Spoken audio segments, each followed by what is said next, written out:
नमस्कार। हिंदी सरल है।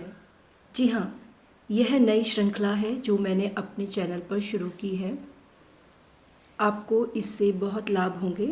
और पहला जो वीडियो है वो कहानी के ऊपर आधारित है, यानी कहानी सुनकर उसे समझना और उत्तर देना। उम्मीद करती हूँ आपको ये पसंद आएगी। अति लोभी के सिर पर चक्र। प्रस्तुत है पंचतंत्र की यह कहानी। एक ब्राह्मण था, उसके 4 बेटे थे। वे आपस में मित्रों की तरह रहते थे। निर्धनता के कारण वे बहुत दुखी थे। एक दिन उन्होंने विचार किया कि धन संपत्ति के बिना समाज में कोई सम्मान ही नहीं मिलता, सारा जीवन व्यर्थ हो जाता है। इसलिए हमें कहीं बाहर जाकर धन कमाना चाहिए। ऐसा निश्चय करके वे चारों घर से चल दिए। चलते चलते वे उज्जैनी नगरी में पहुंच गए। उन्होंने शिप्रा नदी में स्नान किया और भगवान महाकाल के दर्शन किए। वे दर्शन करके मंदिर के बाहर आ रहे थे तो उन्हें भैरवानंद नामक एक योगी मिला। चारों भाई उस योगी के साथ उनके आश्रम में गए। भैरवानंद ने उनसे पूछा, आप लोग कहाँ से आए हैं और कहाँ जाने का विचार है? आपकी यात्रा का कारण क्या है? चारों भाइयों ने उत्तर दिया, हम लोग धन कमाने के लिए घर से निकले हैं। हमने निश्चय किया है कि या तो बहुत धन कमाएंगे या अपने प्राण दे देंगे। आप हमें धन कमाने का कोई उपाय बताइए। इसके लिए चाहे हमें आकाश पाताल एक करना पड़े, चाहे भूत प्रेत या कोई भी सिद्धि प्राप्त करनी पड़े, या मरघट में यानी शमशान में साधना करनी पड़े, हम सब कुछ करने को तैयार हैं। हम में साहस की कोई कमी नहीं है। आप महान और ज्ञानी पुरुष हैं। आप हमें कोई रास्ता बताइए। भैरवानंद कुछ सोचने लगे और फिर उन्होंने कहा, मैं तुम्हें 4 सिद्ध हुई यानी कि जिसमें बहुत ही भगवान का आशीर्वाद था, ऐसी बत्तियां देता हूं।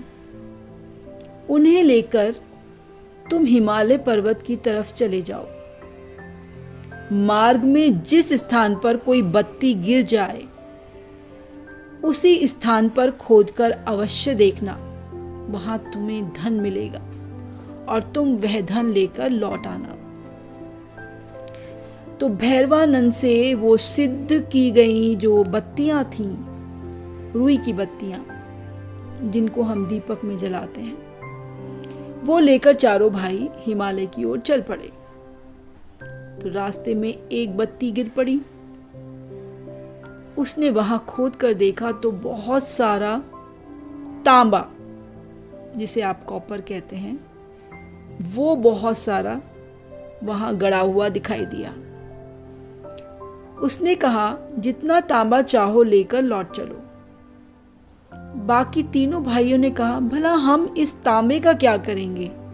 इससे तो हमारी गरीबी दूर नहीं होगी, हमें और आगे चलकर देखना चाहिए। उसके बाद तीनों भाई आगे बढ़े। जो चौथा था वो वहीं रह गया और तांबे को लेकर चला गया। बाकी 3 भाई आगे बढ़े। जो भाई सबसे आगे चल रहा था, उसकी जो बत्ती थी वो एक जगह पर गिर पड़ी। उसने उस जगह को खोद कर देखा तो वहां पर चांदी का भंडार मिला, सिल्वर। उसने भी दोनों भाइयों से कहा कि भाइयों, बस यही लेकर वापस चलते हैं। जितनी चांदी चाहिए ले लो और वापस चलते हैं, लौट चलते हैं। लेकिन दोनों भाइयों ने कहा, पहले तांबा मिला था, फिर चांदी मिली है, इसके आगे अवश्य ही सोना मिलेगा, इसलिए हमें और आगे चलना चाहिए। तो यह कहकर बाकी के दोनों भाई आगे चल दिए। लेकिन जिसे चांदी मिली थी वह भरपूर चांदी लेकर वापस लौट गया। बाकी दोनों भाई और आगे बढ़े। काफ़ी दूर चलने के बाद उनमें से एक की बत्ती नीचे गिर गई। उसने उस स्थान को खोद कर देखा, वहां सोने की खान मिली। उसने दूसरे भाई से कहा, लो अब तो अपना काम ही बन गया, यहाँ से मन चाहा सोना लेकर हमें घर चलना चाहिए, आगे चलकर अब करेंगे भी क्या। दूसरे ने कहा, तुम तो बिल्कुल मूर्ख हो, पहले तांबा फिर चांदी उसके बाद सोना निकला है, तो इसके बाद तो अवश्य ही हीरे मोती उनकी खान मिलेगी, इसलिए मैं तो आगे जाऊंगा। जिस भाई को सोना मिला था उसने कहा, ठीक है तुम चाहते हो तो जाओ, मैं यहीं रहकर तुम्हारी प्रतीक्षा करूंगा। चौथा भाई अकेला ही आगे चल पड़ा। गर्मी का मौसम था, उस समय भयंकर गर्मी पड़ रही थी। चलते चलते उसे बहुत प्यास लगी। बेचैन होकर वह अपने मार्ग से भटक गया। थोड़ी दूर जाकर उसने देखा, सामने एक व्यक्ति खून से लथपथ बैठा हुआ है, उसके सिर पर एक चक्र घूम रहा था। उसने पास जाकर पूछा, आप कौन हैं? आपके सिर पर यह चक्र क्यों घूम रहा है? बड़ी प्यास लगी है, आसपास कहीं पानी हो तो बताओ। उस ब्राह्मण कुमार ने जैसे ही वह प्रश्न पूछा, वह चक्र उस आदमी के सिर से हटकर उस ब्राह्मण कुमार के सिर पर आकर घूमने लगा। ब्राह्मण कुमार ने घबराकर पूछा, यह क्या हुआ? तुम्हारे सिर से हटकर यह चक्र मेरे सिर पर कैसे आ गया? तो उस आदमी ने बताया कि यह चक्र उसके सिर पर भी इसी प्रकार आ गया था। अब ब्राह्मण कुमार ने कहा, लेकिन यह हटेगा कब? यह चक्र तो भयंकर पीड़ा दे रहा है। तब उस व्यक्ति ने कहा, जिस तरह तुम मेरे पास आए, उसी तरह जब कोई लोभी व्यक्ति, लालची व्यक्ति सिद्ध बत्ती को लेकर तुम्हारे पास आएगा और तुमसे चक्र के विषय में पूछेगा, तब यह चक्र तुम्हारे सिर से हटकर उसके सिर पर नाचने लगेगा। ब्राह्मण कुमार ने दुखी होकर पूछा, तुम्हें यहाँ बैठे कितना समय बीत गया? वह बोला, वर्षों की गिनती तो मैं नहीं कर सकता, बस समझ लो कि जब पृथ्वी पर राम का राज था, तब मैं सिद्ध बत्ती लेकर अपनी दरिद्रता यानी अपनी गरीबी को दूर करने के लिए यहाँ आया था। मैंने तब इसे एक पुरुष के सिर पर घूमते देखा था। मैंने जैसे ही उससे कारण पूछा, वैसे ही यह चक्र मेरे ऊपर आ गया। यह सुनकर ब्राह्मण कुमार ने दुखी होकर कहा, मित्र, यहाँ खाने पीने की क्या व्यवस्था है? उसने कहा, यहाँ खाने पीने की कोई व्यवस्था नहीं है, कोई इंतजाम नहीं है। चक्र के नीचे बैठे इसी प्रकार से तुम्हें अपना जीवन काटना पड़ेगा। धन के रक्षक यक्षराज कुबेर ने अति लोभी व्यक्ति के लिए ही इस चक्र की व्यवस्था की है, जहाँ भूख, प्यास या मृत्यु का कोई भय नहीं है। बस इस चक्र की पीड़ा को यानी इस चक्र के दर्द को आप झेलना पड़ेगा। यह कहकर वह चला गया। और इस कहानी से और इस घटना से हमें यही ज्ञान की सिद्धि मिलती है, यही ज्ञान प्राप्त होता है कि बहुत अधिक लालच नहीं करना चाहिए। लालची व्यक्ति हमेशा कष्ट झेलता है। मेहनत और अपने ऊपर विश्वास रखना चाहिए। जो मेहनत करते हैं, सही रास्ते पर चलते हैं, कुबेर का खजाना उनके ऊपर हमेशा बरसता है।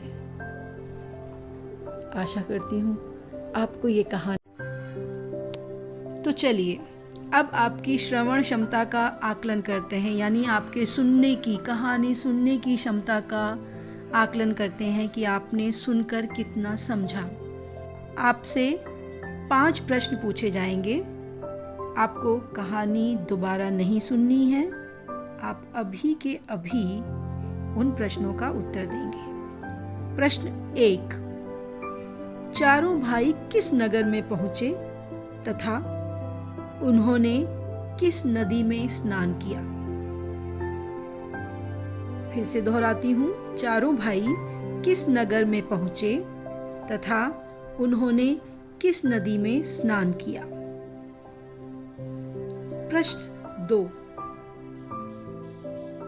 उन्हें कौन से संत मिले और उन्होंने धन प्राप्ति के लिए उन्हें क्या दिया? फिर से दोहराती हूँ, प्रश्न 2, उन्हें कौन से संत मिले और उन्होंने धन प्राप्ति के लिए उन्हें क्या दिया, यानी उन भाइयों को क्या दिया? प्रश्न 3, चौथा भाई किस चीज को पाने के लालच में आगे चला गया? चौथा भाई किस चीज को पाने के लालच में आगे चला गया? प्रश्न 4, धन के रक्षक का नाम क्या है?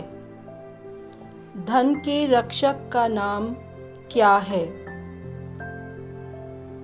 प्रश्न 5, व्यक्ति ने ब्राह्मण कुमार को चक्र हटने का क्या उपाय बताया?